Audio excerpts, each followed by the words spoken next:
अब जैसे व्रत रखते हैं, व्रत रखने से क्या लाभ होगा। जैसे 10 मंगलवार का व्रत रखा करता हनुमान जी का, और छोटी उम्र में ही लग गया था 4वीं 5वीं कक्षा से, तो बच्चे को भूख तक नहीं लग गया करे कि वो सारे दिन उछल कूद मचानी, और उस दिन व्रत रखना कंपलसरी। अब 12 बजे के बाद खाना खा सकते थे, उससे पहले खाना नहीं खा सकते।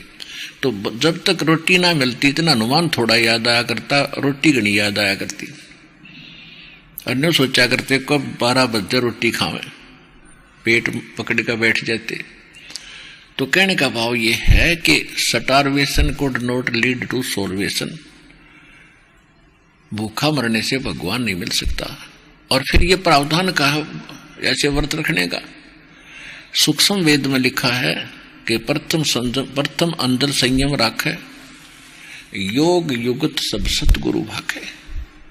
सबसे पहले खाने और पीने में संयम करे, कति इतना कम भी नहीं खावे जिस तरह सारे दिन रोटी याद आवे या आंत कट्ठी हो जाए, अस्वस्थ हो जाए इंसान।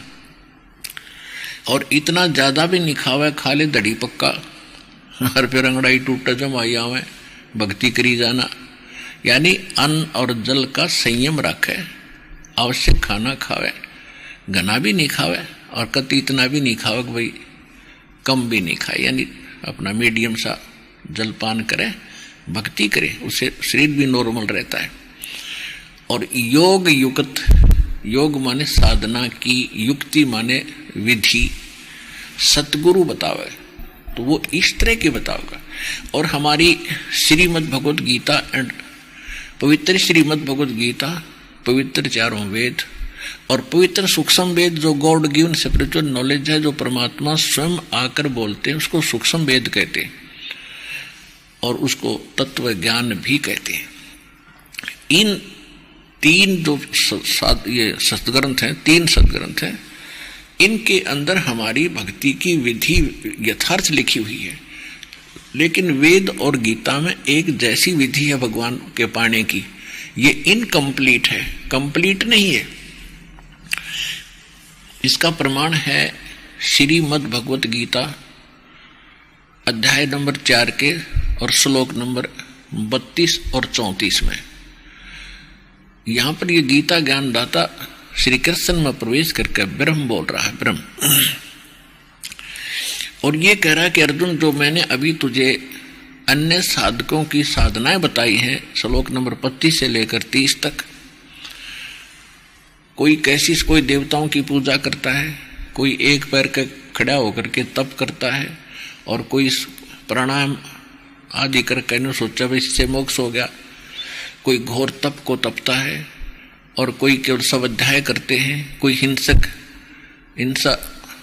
अहिंसावादी घोर व्रत रखते हैं, जैसे मुंह पर पट्टी बांध कर नंगे पैरों घूमते हैं, हम हिंसा नहीं करते, हम हिंसा नहीं करते, अहिंसा में विश्वास रखते हैं। कहते ये साधना करने वाले साधक अपनी अपनी साधनाओं को ये पापनाशक जानते हैं। पापनाशक मीन मोक्षदायक, पापनाश होंगे तभी तो मोक्ष होगा, तो ये मोक्षदायक मानते हैं। लेकिन चौथे अध्याय के फिर 32वें श्लोक में कहा है कि उस सच्चिदानंद घन ब्रह्म ने अपने मुख कमल से जो ज्ञान बोला होता है, उनकी उस सच्चिदानंद घन ब्रह्म की वाणी कहलाती है। उस वाणी के अंदर यज्ञों यानी धार्मिक अनुष्ठानों की, साधनाओं की जानकारी विस्तार के साथ कही गई है। और उसमें लिखा है कि वो काम करते करते, कर्म करते करते की जाती है, और उसके करने से फिर आप पूर्व सभी पापों से मुक्त हो जाओगे।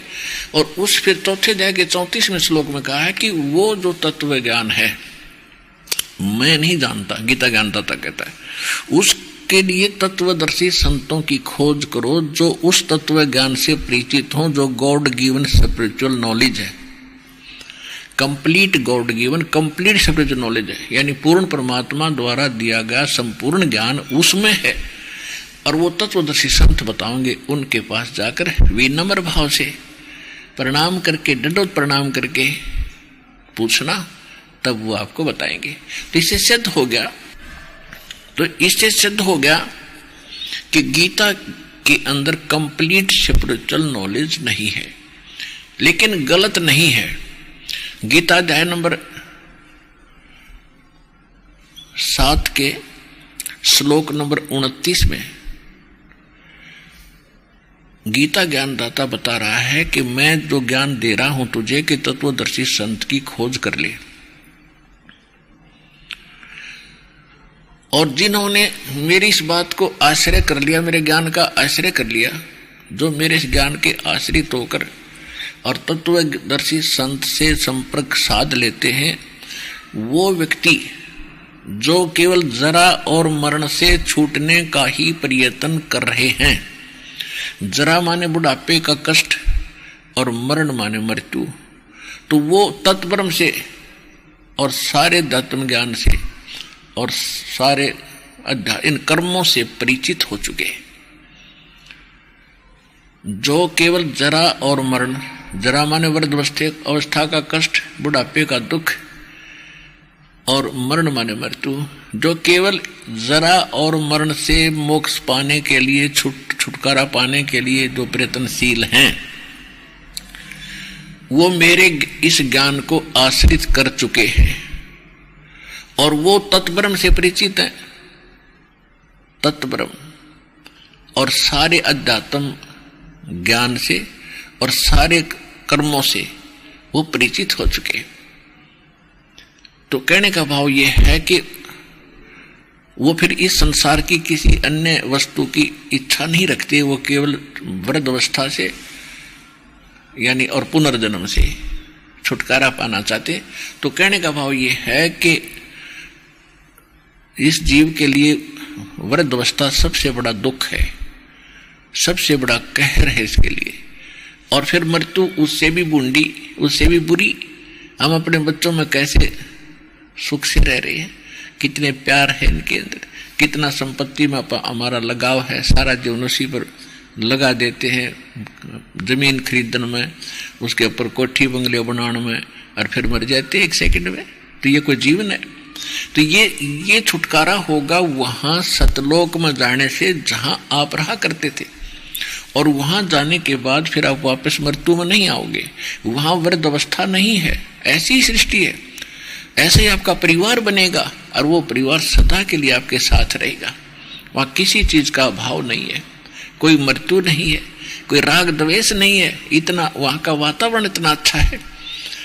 तो हम उसको छोड़कर यहाँ गलती से आ फंसे और हम इतने दलदल में दस गए, हमने वो शुद्ध भी ना रही कि इससे हटकर भी कोई स्थान है, इससे हटकर भी कोई भगवान है। अभी तक हमारे धर्मगुरु स्वर्ग तक की रामायण सुनाया करते थे, अभी तक ये हमारे को स्वर्ग तक की ही कथा सुनाया करते थे, और मृत्यु फिर भी डेफिनेट है, अपने कर्म भोग कर फिर आना ही पड़ता है। तो ये जो पढ़ाई इनकम्प्लीट थी, ये अध्यात्म मार्ग इनकम्प्लीट था, अधूरा था। अब संपूर्ण spiritual knowledge, complete spiritual knowledge परमात्मा का दिया हुआ इस दास के पास उपलब्ध है, विश्व में किसी के पास नहीं है। ये आज समझ में आ जाए आपके, चाहे 10 दिन के बाद आ जाना, ये विश्व में ज्ञान किसी के पास